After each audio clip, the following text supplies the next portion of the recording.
Welcome to WLNM, the web novel and manga review, hosted by Zeke Changuris. I'd like to welcome back, yes, our first repeat guest, Katrina Leonoudakis.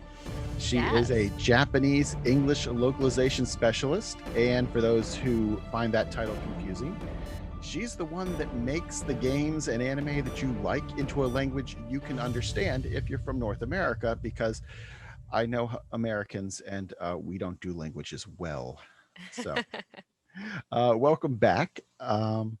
So the first thing we got to talk about, because I was following you on Twitter during the entire run, and it was absolutely fascinating with Horimiya. And I know I don't just speak for myself, but other members of the fandom, thank you. An amazing job. We really loved the story, and we could never have accessed it without people like you. So thank you very much. Thank you. It was a very interesting series to work on because it's so dialogue heavy. So it was definitely a different kind of translation than I'm used to, but I had a lot of fun with it, especially because all the characters have their own personality. So I'm really glad Definitely. it worked out for everybody. I'm Yeah, glad. yeah. We as our listeners know, I am a high school teacher and I host the anime club, and this was one of the favorites of the students.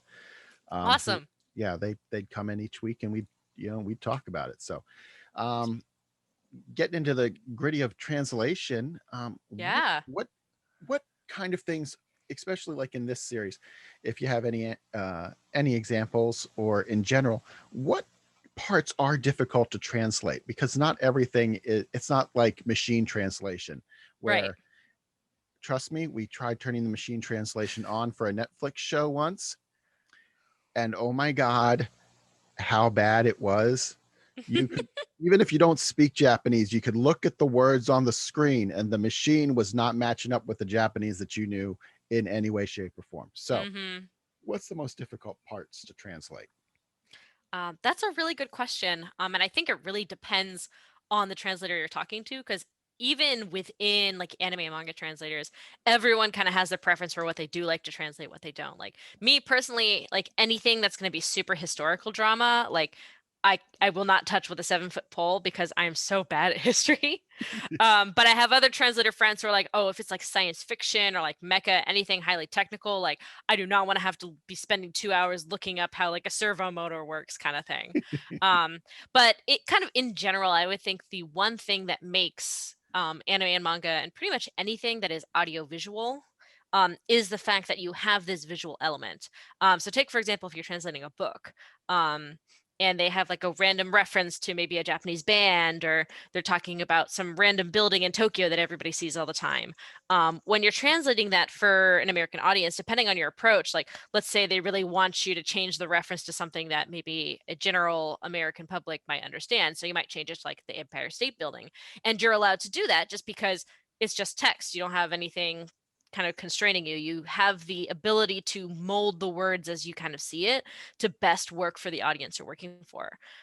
You don't get that much freedom when you're working with audiovisual work. So, like for example, with an anime, if the characters are walking through Tokyo and point at the building and the shot changes to show you the building, you can't change the reference because the building is on the screen.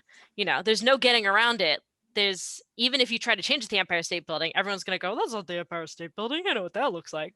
So it's a lot of the visual nature of things like TV and movies and whatnot make it difficult to do things like references or even language puns that are based around kind of visual objects. Or the other way around, they make an animal pun and they show the animal on screen as part of the joke, but maybe it's not the same animal to the same word in English. So it's definitely an interesting time when those kind of pop up, because you're like, ah, geez, like now I gotta, all right, how am I going to work with this? Like, there's a monkey on screen. Like, what can I do with a monkey in English? It's going to use the same kind of pun or play the same kind of purpose as the Japanese did. So that's definitely something that's probably the most challenging. But I really enjoy those kind of moments that pop up because you have to Well, get really creative. it's kind of like, I always find some Japanese borrowed words, I guess, like penguin. Mhm. always sounds like pengi, Mhm. or cake is keiki. They Yep. adding that extra syllable just makes it, you're like, okay, I know exactly what they're saying. It's not quite what I imagine it should sound like, but it's close. So Mhm. um now is that now that we talked about some of the difficult stuff, now are those, lack of a better term, the only way I can think of it from like high school is those cognates are, Mhm. do those cognates make it easier or more difficult? That's actually a really great question. Um, so there's always a little bit of an issue with cognates because a lot of cognates in Japanese from English are false cognates. For example, in Japanese, the word baiku does not mean a bicycle; it means a motorcycle. Um, or for example, Japanese stovu, which you might think, oh, it's like a stove you cook on, actually means a space heater. So there's a lot of borrowed English words in Japanese. We call it wase ego, um, that don't exactly mean what they mean in English, but are used all the time in Japanese. And nowadays we know, like if we see baiku, we go, okay, it's going to be a motorcycle or it's my motorbike kind of thing. But you do get a few viewers every once in a while that go like, hey, she said stove in English. Why didn't she translate it that way? And it's like, yeah, well, I guess one example of this in the UK is they do a lot of stuff where they say like, "Oh, I've got some katsu curry sauce" or like katsu sauce, when it really refers to just like the Japanese style of curry, Okay. whereas katsu sauce is actually like katsu sauce, like a Japanese barbecue sauce. Okay. But the word katsu has been taken and kind of reimagined over in the UK as something that's not katsu at all. It's completely different. So kind of in the same way, Japan has borrowed a lot of these English words and is using it in their own way, kind of like stovu and baiku. Um, and those do pop up every now and then in translation. So it's not, for the translator, it's really knowing that those what those words are supposed to mean. And I would say 99.9% of professional translators spot those and know exactly what's going on with them and will translate them Well, correctly. because I know I brought up this with you on Twitter because I needed to understand why one of the characters definitely said the word lucky, Yes, I do remember that. but you it was translated as awesome, Yes. and I couldn't quite wrap my head around, well, she obviously said that. Why why did the meaning have to change? hmm So so what you're looking for here is like the meaning isn't what changed. It's the fact that in Japan, the way they use that combination of sounds is used for a different meaning than we do. Um, so it's hard to find a really good English equivalent off like the top of my head. But in, I mean, it's kind of the same way like in the US we call trucks truck, but if you go to the UK you might call it a lorry. Right. Um, or like when you say, "Hey, can I get some chips?" In the UK, you're gonna get big fat fries, and you're not gonna get like actual potato chips; those are crisps. Yes. So kind of in the same way as we were talking earlier, where they're adapting these English words for their own needs. They're using these words in different situations to mean different things. And it really depends on when you're translating, you're looking at how people are using language versus the literal meaning of it. So there are definitely instances where a Japanese character might go, "Ah, sweet, like lucky, I got the last cake that was at the bakery." Like that's you may actually translate that saying, "Ah, sweet, I'm so lucky, I got it."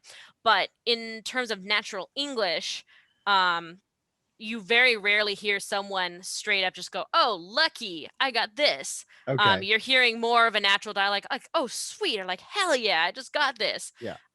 Versus the word lucky gets used more, just like, "Oh man, they're so lucky. I can't believe Well, you get to do that." well So it's slang, knowing how they're used I imagine locally. slang takes a special um touch because I Mm-hmm. know I've seen subtitles that have translated things to hella. Mm-hmm. Like that's hella good, Mm-hmm. which I'm like, how do you take, I'm pretty sure that there's not a natural cognate there for hella because maybe it just is something that was adapted in a, what I would now call a younger generation.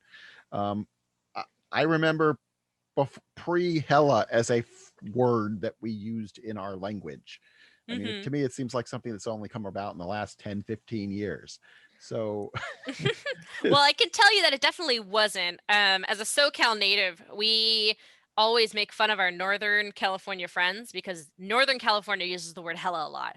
We do Ah, not. So when I was starting college back in 2009, we had a couple people come down to our SoCal University from NorCal, and we had to tell them it was kind of like a half-hearted bullying, like halfway joking, but kind of not really, being like, we don't say that word down here. You say hella, we will make fun of you. And they did stop doing it. But it's funny that you bring that up because yeah, and it's definitely the thing that we need to understand about translation. It is not about finding these one-to-one cognates or these one-to-one words. Like if you see a word in a translation that where like someone says hella, your immediate impulse shouldn't be to look at the Japanese and go, okay, which one of these sounds equals hella? Because that is not how translation works. It's how Google Translate thinks translation works, which is why it gets shit wrong all the time. yes. But in terms of translation, it's not about word to word, it's about meaning to meaning. And meaning is so complex because it's not just the words that a person chooses to say, it's who the person is, how those words and relationship relates to whoever they're talking to. It's the current place they're in, like if are they at a school, are they at a bar? And then you look wider at like the bigger country. Are they in a fantasy world? Like are they in a strife political situation?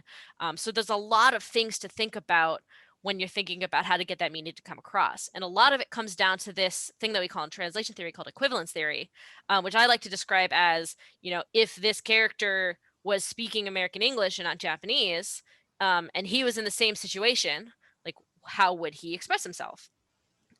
Using English versus Japanese. So that's why you'll see characters starting to use a bit of English slang. You'll see them start to contract words or, use like instead of saying going to, they'll say gonna. And that's all to create that feeling of they are speaking natural English. They are native English speakers. They just happen to be in Japan. Okay. And this all boils down to your Queen of Context moniker on Twitter. Yes. Yes. Yes. And you're definitely I mean that's context is key because there hell just in English there are so many radical. Radical means I can think of three separate things the radical means off the top of my head. Mm-hmm. And depending on the context, radical itself could mean a very different thing. There's, radicals in chemistry and Mm-hmm. physics, and then there's radicals, people trying to shake up the world, and Mm-hmm. then there's the SoCal radical. Radical, dude. Yeah, Yeah. or turtle speak, either one, But yeah, context, especially it's something that we take for granted in English, especially since we have so many words with multiple meanings. I Mm-hmm. guess they're homonyms, or are they're Yeah. one of those things. Homonyms, I think homonyms could do it, but homonyms, I mean, you get stuff like C would be a homonym and it's spelled different ways, but it sounds the same. Yeah, But even, the word to see can mean different things. Like I see my friend over there versus I'm seeing a movie.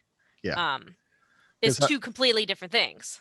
right, because I remember in one of my various attempts at Japanese, taking a Japanese class, they were trying to help us understand the context of umi, Hmm. like being at the beach.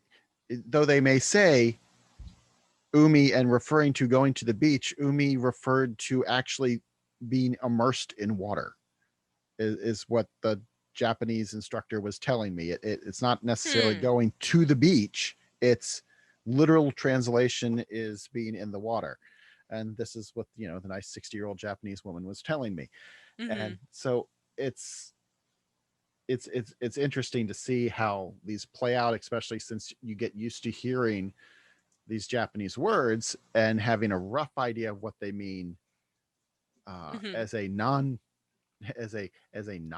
Japanese speaker, but then seeing the translations and being like, okay, you can't help but be like, all right, so what is that supposed to say? Hmm. Because they definitely said this, but in the Japanese, but then now with this added context layer, a lot of it can make a lot more sense. Hmm. Yeah, it's and that kind of made me think of two things while you're describing that. I mean, the first thing is obviously at its core, language is literally just a bunch of mouth noises that we attribute to some abstract concept or thing or action. And the way that different cultures have attributed certain mouth sounds to certain concepts is completely different. I mean, you always hear that old adage that's like completely not true about like, oh, the Eskimo have like 100 words for snow. Um, and it's true that that kind of thing, like while that's overblown, you see it in different cultures is absolutely true. Like we have different words for different things, and certain words for certain colors don't overlap. There's really interesting color theory about language development showing that depending on, you know, how complex a language is, they'll have different words for different colors. So if a language isn't very complex, they will not have the color orange, or they may not have the color yellow. They may describe something that looks yellow to us with a completely different word, saying like, oh, that's like a light white.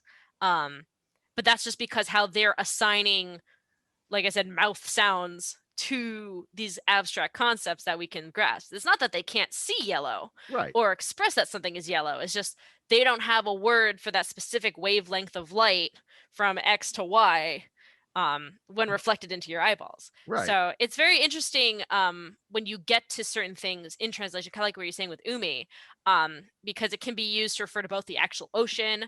You'll hear that everybody in anime always goes umi da, or like umi ni ko, like let's go to the beach. Yes. When really they don't mean like let's go to the ocean, because it's like, okay, let's, which ocean are we going to, the Pacific or the Atlantic? Like that's not Yeah. natural. They really mean they're going to the To the beach. beach. Exactly. But yeah, so it's very interesting, especially when you're translating, to have to understand what these mouth sounds correlate to, and how, you know, there may not be a direct one-to-one, like there may not be a word that explicitly matches that ambiguity in English, and that's okay. That's just how language and humans work, because we're so freaking complicated. um Yeah, and but it's especially since the oh yeah. number of times that they're probably actually going to a sea. And for those of us who love geography and oceanography, the number of times that they're probably going to the sea, because if they're on the west coast of Japan, they're going to a sea. If they're going to the, or they could be on the east coast going to the sea of what, Setsuna, the Setsun Oh, Sea. I don't know, it's all Yeah, ocean to me. yeah. So, and seas have to do with a different depth. Oceans and seas are different because of the depth of variance. So Huh. that's a sailor piece of sailor nerddom for you. I One of know. my many passions. So, all right, you've spent an exorbitant amount of time with all of these characters. Going back to the anime, you spent a lot of time with these characters, getting in their heads, because you need to be able to place context. You need to know how they talk. You need to know, you know, their personality plays into what they say. Hmm. So, how does, I mean, uh hell, I can't remember. When you're I'm trying to remember one of the really really super upbeat happy go lucky guy. That's Like, Toru. Oh, yeah, not Toru. Toru is the guy with the purple hair who wants Yuki. yeah. Oh Gr- gosh, now I can't remember his But name. yeah, but green hair is Yes, all green hair. There we go. happy go lucky at home, at school, calm at home. Yeah. How is it, like, did you have to get a good feel? How do you get a feel for, okay, this character is going to be like da da da da da, and how does that play into how you approach words? Yeah, that's a really good question. Obviously, like one of the things that's both a very big challenge, but one of the things I like the most about working with subtitles and with entertainment is being able to craft those character voices. Um, and Japanese is a great language to translate out of for that, because they have a lot of little linguistic nuances that can really give you a better feel for the character. For example, I'm sure you're very much aware of the different personal pronouns that people use. You've Yes. got your watashi, your ore, no boku, and just the way that they pick their personal pronoun alone gives you a little bit of a sense as to how they carry themselves, and, you know, how they might speak maybe in English. Okay. Um, so that gives you an idea, just kind of taking those linguistic cues. Um, and then for me, kind of when we're writing that, I also think a lot about how the characters are not only interacting with each other in the show, but the role they're supposed to play in the show. So, and again, I cannot remember this guy's name for the life of me. I've like already moved on to my summer shows, so I've like purged all my Horimiya knowledge. Um, but yeah, with him, I knew that the role he was playing in the show was going to be this comic relief. I did read the manga, and I knew that he popped in every now and then just to kind of like get beat up on by the main characters and just be a little bit silly. And he did have a serious side later in the show, but knowing that this already very goofy guy in Japanese is going to be this comedic relief. Is it, would it be? Is it an L? Lori CU IURA. Oh, Ira. Yeah, Yes, that's that's it, him. Ira. Yes, yes, yes. Yes. I remember him now. I remember a poor Ira-kun. But yeah, so that was definitely kind of knowing that I knew like, okay, he's got to be like peppy, he's got to be upbeat, he's got to be slangy, like, and this does come up a lot. Even in the anime, people point out like, oh yeah, he's super peppy, super upbeat, like that's his shtick. So really going hard with that, kind of like they went very hard on it in the Japanese, made it all the more apparent when he does go home and he does get a lot more low key. Making sure that we avoid a lot of that silly language. We make him sound a little bit more blunt because he is more blunt in the Japanese. So a lot of it is matching the intonation, but also making sure that that gets across in English. Okay. It's yeah. I find it kind of. I mean, I always love the. Why are you speaking so formal? I mean, being around high Oh schoolers my all the time, God. I can't imagine one speaking formally to me at any given time. But the the idea of difference between formal language and relaxed language is just, yeah, one of those things where it Yes. Oh man, I'm so feels glad you brought up that uniquely scene because it was like that was unique. a really rough scene for me to translate because Yeah. because for anybody who doesn't know, the Japanese grammar, you conjugate verbs differently based on how formal you want to be to the person who ranks either above or below you. So mostly like if you're in school, you're gonna use like a plain language to all your friends and classmates. But when you're talking to a teacher or maybe like an upperclassman or even somebody in your grade you don't know, you're gonna use like a more polite version. So you're literally conjugating your verbs differently based on who you're talking to. And the English equivalent that I would say for this is kind of the difference between you might ask your friend, like, yo, can I go to the bathroom? Where you might raise your hand to the teacher and say, like, may I please go to the bathroom, Mr. Blah, blah, blah. Yeah. So we do have different registers in English, but it doesn't function the same way in Japanese, which is why when you get stuff in both anime and manga, when people are like, hey, why are you using these grammar forms instead of these grammar forms? You're like, well, shit. And like, now I got to make sure that I've been consistent with this guy's speech patterns, that like I have to go back. Like luckily I knew it was coming, so I was able to kind of prepare his very formal kind of speaking style beforehand. So it was already pretty apparent that he does speak a little bit more formally, a little bit more reservedly. So I made sure to pump up the register on him a little bit. So when they did bring it up in conversation, it wasn't going to be a complete like, well, he speaks normally in English. If people could go like, oh yeah, I guess he like he's been kind of like taking a step back from everyone. So yeah, no, that's the kind of thing that a Japanese to English translator sees comes up and they go, ah, gosh darn it, like here we go. So you've been inside these characters' heads, so to speak, and something. eh, let's deconstruct Hori just for a second. I know that her violent tendencies towards her father, etc., are Hmm. much for comic relief as anything. And I find that it helps as a storyteller to have that in contrast to Miyamura's passiveness.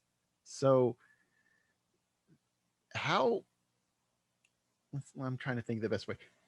Hori seems to be very protective of her private life and her family. Is that a way you would describe it? I mean, to me, that's how I feel with her. Is she's like hyper protective of the people around her. Yeah, I guess I would say so. Yeah, that's a good point. I never really thought too hard on that. Um, But yeah, there's definitely some weird stuff going on in the background with her family, and that's never touched on in the manga or the original work at all. Yeah. Which is kind of nice that we don't have to go through this huge arc being like, here's what happened between my mom and dad, and like, here's why my dad is literally never home, kind of thing. Like, it's Yes. almost kind of nice that it's not explained because it's not important. Yeah. Um, It would have but just yeah, drug things down, but I found that, you know, and I understand that it's kind of like a almost like a Punch and Judy thing, for lack of better analog, um, because she's so much more assertive than he is that it makes for good comment, makes for good comedy. Um, what do you think of their relationship, of our two main characters' relationship? What do you think that it is that really draws the two of them together? I don't know. I have some hot takes about the relationship that I'm not sure I should be airing. Okay, all right, I okay. Miyamura is a sweet boy and deserves better, is all I'll say. Hori needs some therapy. I think that is clear. Miyamura probably also needs therapy too. Yeah. But Hori is absolutely not emotionally ready to be in a relationship. Like, Yeah. Well, yeah. my one issue that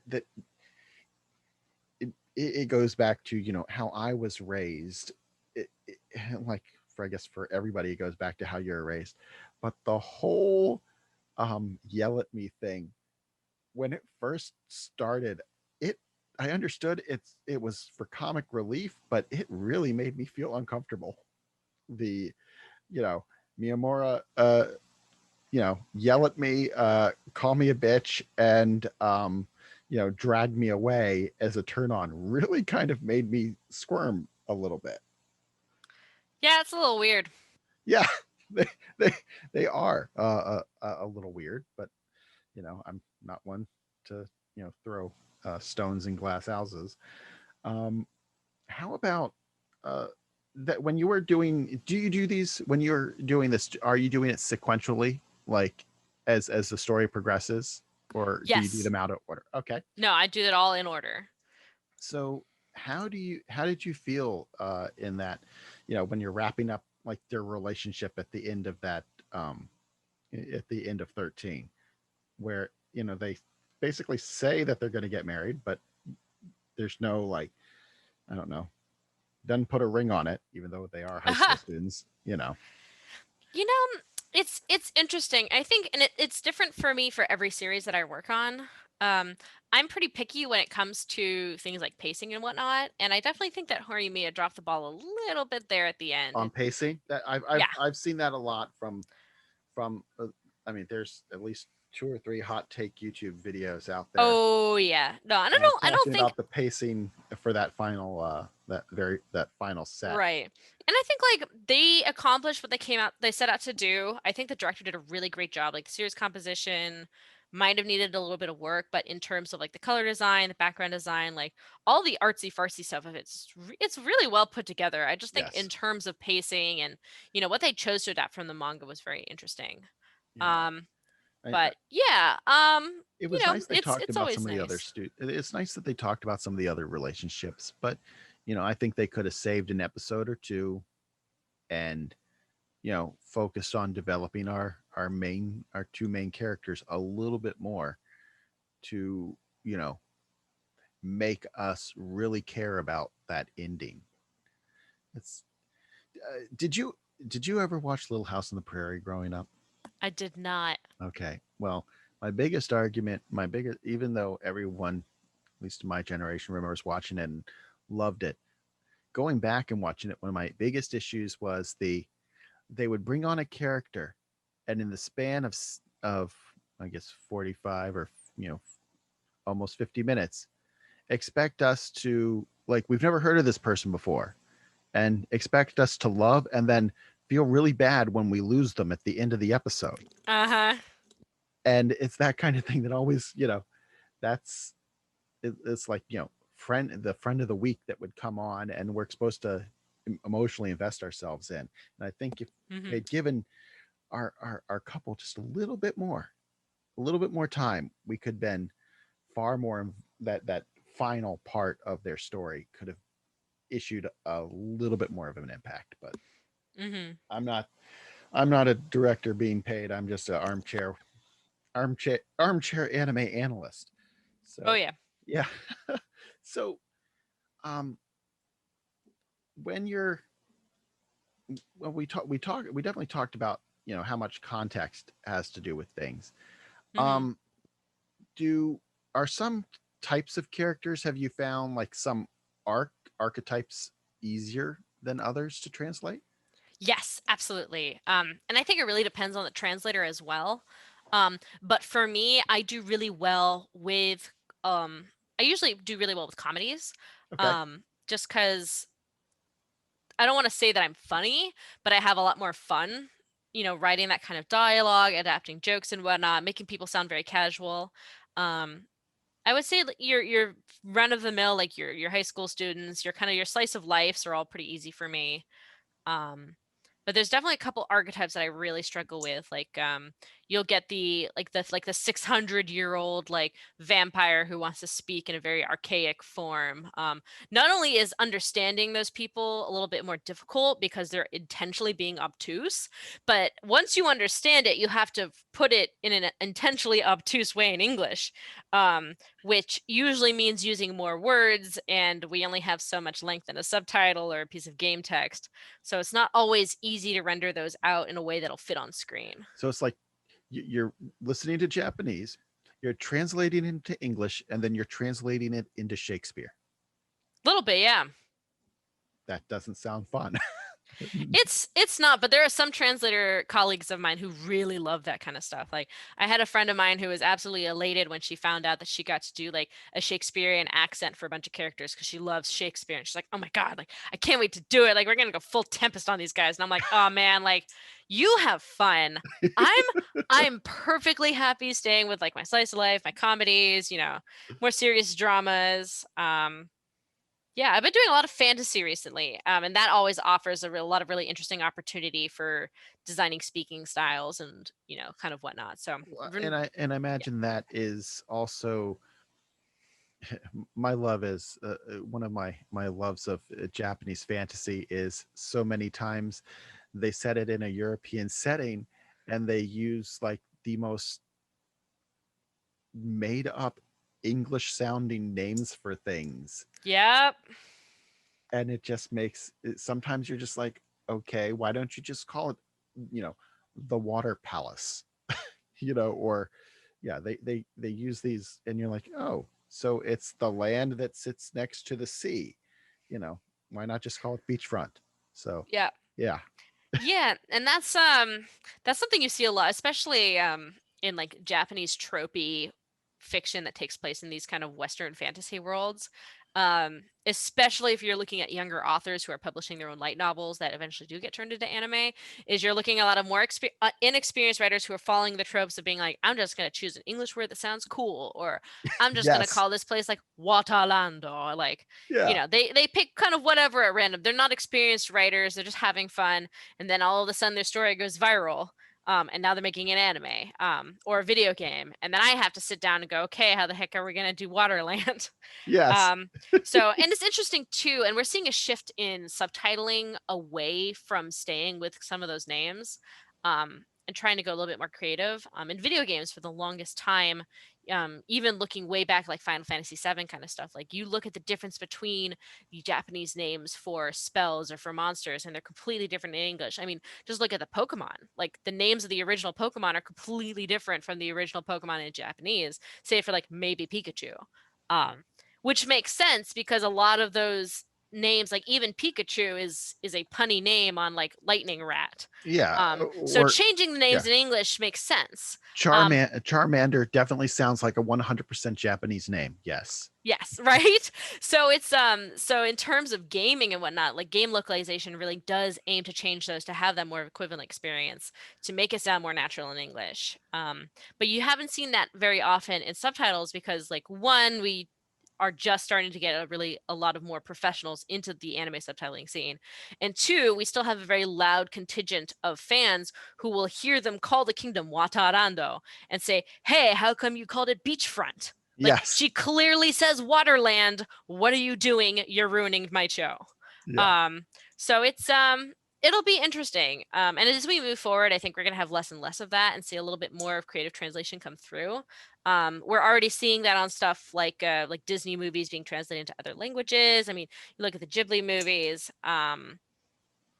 The Yeah. translation's evolving, and people are going to have to get used to it. But Well, I think yeah, translation, like all language, is you can attest to, is constantly evolving, because what meant something 10 years ago does not necessarily mean it means that today. So right. Well, I mean, more like in the like. I think you're right, but also talking about like the theory of translation has been continuously evolving. You go back 600 or 700 years back to when people were arguing about how to best translate the Bible, and there were a lot of different literary and translation theories on what the best way to translate something was. And we're starting to see a shift in that. Probably for the last 60 years, I think we've been kind of in the same place. But as translators are moving out and into new mediums, as we're seeing Netflix hire more and more professionals to localize stuff, not just for subtitling, but for dubbing into hundreds of languages. We're starting to see a lot more of that kind of professional translation theory leaking its way into things versus before when we just have basically hobbyists we picked up from an anime club helping us translate whatever it is we need to get on the DVD for next month. So it's yeah, it's definitely very interesting to see how these styles and have changed. But yeah, I think it's definitely interesting as a translator to see how people are working on different scripts and being able to watch something and tell if it's somebody who's absolutely a professional who's been doing this for 10 years, or you could spot little mistakes here and there that show, oh, this is somebody's first time translating a TV show. So yeah, it's a really I always tell people it ruins your experience once you know how to translate things, because then you start picking apart other people's translations to learn from them. hey, Oh I yeah, watch the news with the same critical eye. I'm sure After you spending do. 20 years in broadcast, I watch a local news station when I travel. One of the first things I do is I watch local news, and I'm usually not that kind. So Oh yeah. yeah. But Imagine. thank you for joining me today, joining our audience. And we can find you on Twitter at Katrina L Translator. Yes. I don't know how to pronounce that in a way, but I'll put that up on the screen. It is all good. And if you can't type that out, if you just look up Katrina translation on Twitter, it'll probably pop up right there. All right. There are very few Katrinas. Yeah. Thank you very much. And I'd like, if you at listening would like to hear more like this and like to listen to more authors, artists, creatives, and industry pros out there, please click the subscribe button. And until next time, keep reading. This has been a WLNM podcast.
Welcome to the WLNM Web Light Novel and Manga Review, the podcast dedicated to bringing our listeners the artists and writers that are responsible for this renaissance of creativity, that giving us stories that entertain and inspire us.